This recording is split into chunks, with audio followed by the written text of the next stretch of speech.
This is Radio Health Journal. I'm Nancy Benson. This week, the under-recognition of PTSD, not in soldiers or first responders, but in children. Unfortunately, that by the age of 16, 2/3 of all youth in the United States have probably been exposed to some kind of life-threatening traumatic event. Children and the lasting scars of trauma, when Radio Health Journal returns.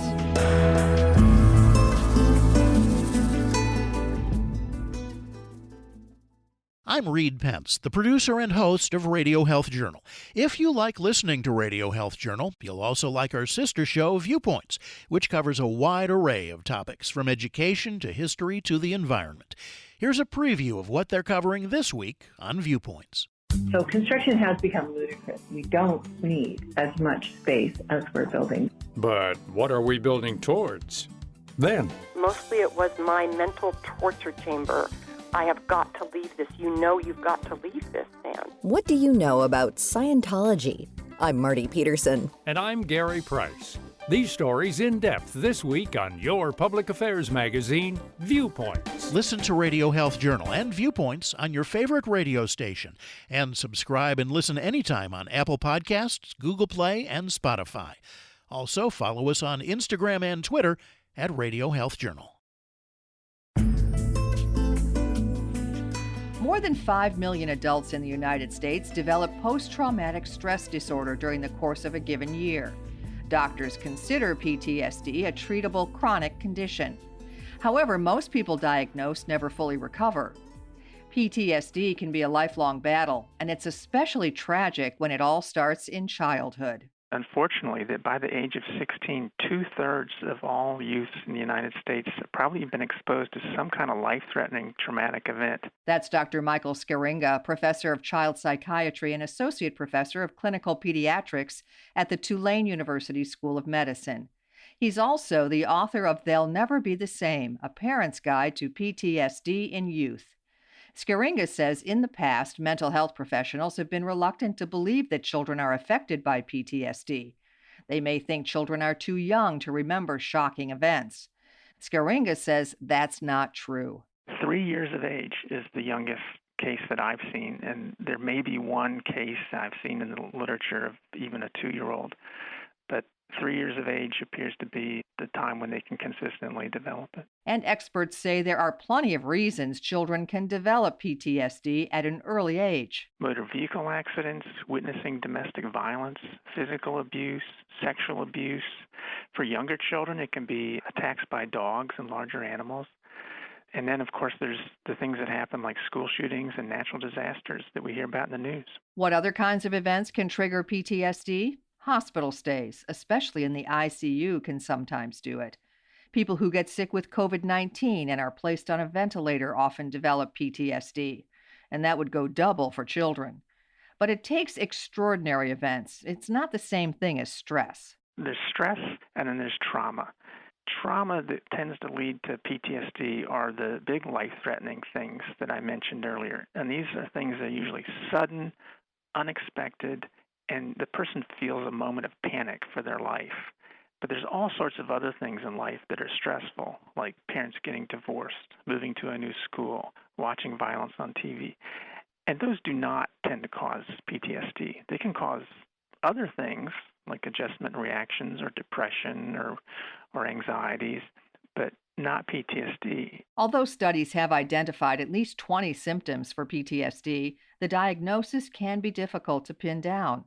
That's especially true for younger children who may have a hard time verbalizing their symptoms. Children might play out their trauma instead, and parents may identify symptoms in their play. Scaringa says many symptoms of PTSD are also hidden, which makes it even more difficult to observe. I think there's 3 pretty good reasons for that. One of them is the avoidance issue. People don't want to talk about trauma. It's embarrassing or just painful to remember. And that goes for clinicians, too. Clinicians don't always like making their patients upset, and they don't want to bring it up. A second reason is a lot of these PTSD symptoms are what we call internalized. They're thoughts or feelings that are inside a person's brain, and someone on the outside can't see that. It's not like, say, hyperactivity for attention deficit children where you can see that and know it. I've probably seen as many kids with PTSD as anybody, hundreds of them, and what I tell people is I can't tell somebody has PTSD just by looking at them. And then the third reason is that it's complicated. Like I said, there's 20 different symptoms. With a disorder so complicated, Scaringa says even clinicians who consider themselves experts often miss the diagnosis. Sometimes doctors inappropriately blame parents for their children's problems, which can lead to the wrong treatment. But while PTSD is hard to come back from, it's not impossible. Studies have shown treatment helps about 75% of people to see substantial improvement in their PTSD symptoms. Scaringa urges parents who notice symptoms to wait no more than 1 month to seek professional help for their child. Treatment's an important issue for parents to know about because there are what we call evidence-based treatments that have been proven in research studies to work very well for PTSD. But there's also a problem that we know most of the clinicians out there don't use evidence-based treatments for a variety of reasons. The most common one is what we call cognitive behavioral therapy, or CBT. And that's kind of a protocol-driven series of about 10 to 15 weekly sessions where children are taught new relaxation skills like muscle relaxation and deep breathing. And then in the therapy sessions, they are systematically kind of led to think about their traumatic experience again so that it makes them anxious on purpose a bit. And they use their new coping skills to get mastery over those feelings. And that's the kind of therapy that parents should be looking for. PTSD has become well known in our culture, but that doesn't mean it's well understood. PTSD is far from simple and has many complexities. In order for symptoms to improve, experts suggest treating PTSD like any other chronic condition. On the one hand, people have to understand that this is like dealing with diabetes or chronic back pain.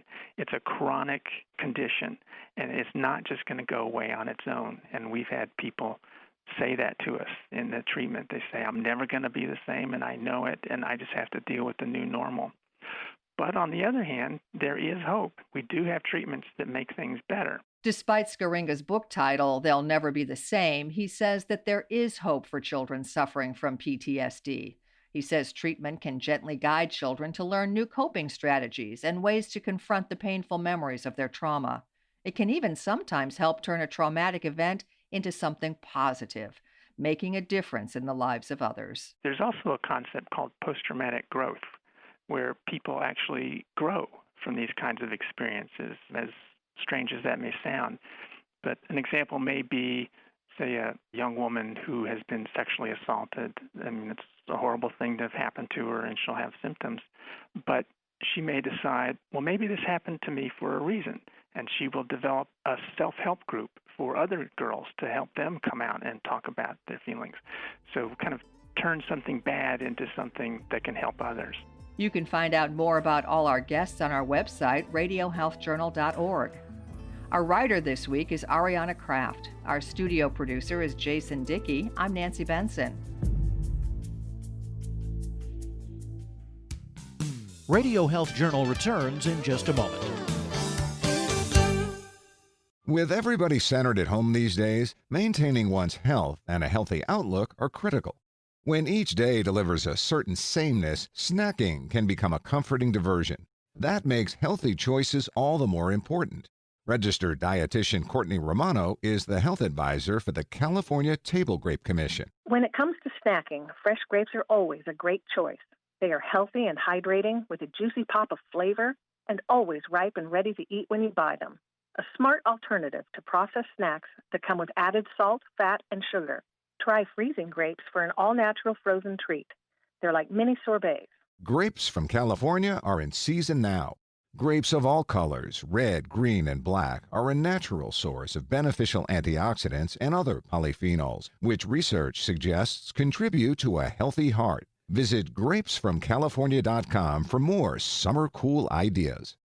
This is sponsored by Daiichi Sankyo Inc. There may be as many as 7,000 rare diseases, with as many as 25 to 30 million Americans living with a rare condition. Despite medical progress, many go undiagnosed, and most have no cure with limited treatment options. One rare disease that has historically had no non-surgical treatment options is Synovial giant cell tumor, or TGCT, also known as pigmented volungular synovitis, or giant cell tumor of the tendon sheath. TGCT is a rare, typically non-malignant tumor that affects small and large joints. The disease can reduce range of motion, cause debilitating symptoms, and be locally aggressive. Turalio pexidartinib is the first and only treatment approved by the U.S. Food and Drug Administration for adult patients with symptomatic TGCT associated with severe morbidity or functional limitations and not amenable to improvement with surgery. Turalio can cause serious side effects, including serious liver problems, which may be severe and can lead to death. Turalio can cause harm to an unborn baby when administered to a pregnant woman. The most common side effects of Turalio include changes in blood liver tests, hair color changes, tiredness, increased cholesterol level in the blood, decreased white blood cells and red blood cells, swelling in and around your eyes, rash, and loss of taste or changes in the way things taste. Because of the risk of serious liver problems, Turalio is available only through a restricted program called the Turalio REMS program. Howard Ruttman, MD, Vice President Medical Affairs, Daiichi Sankyo Inc., commented, "As TGCT is a rare disease, it's important that patients speak with their doctors about their symptoms to find a treatment plan that is right for them. Turalio may be an option for adult patients with symptomatic TGCT associated with severe morbidity or functional limitations and not amenable to improvement with surgery." Visit Turalio.com for additional important safety information and full prescribing information, including boxed warning and medication guide.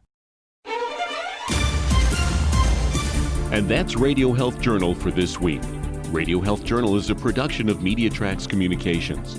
Follow us on Twitter, Facebook, and Instagram to learn more, and check Apple Podcasts, Google Play, and Spotify for a library of past programs. Plus, you'll always find previous segments and information about our guests at radiohealthjournal.org. Join us again next week for another edition of Radio Health Journal. Coming up next week on Radio Health Journal. I spend a lot of extra time trying to help patients understand what ECT is not. What they see in the movies is not at all what happens in real life. The misconceptions of electroconvulsive therapy, the ones about painful convulsions, broken bones, and no anesthesia. Then lung transplants, risky procedures with a long waiting list. Because of this constant exposure to the ambient air, lung transplant patients are more subject to acquiring infections and possibly rejection episodes. All that and more on Radio Health Journal.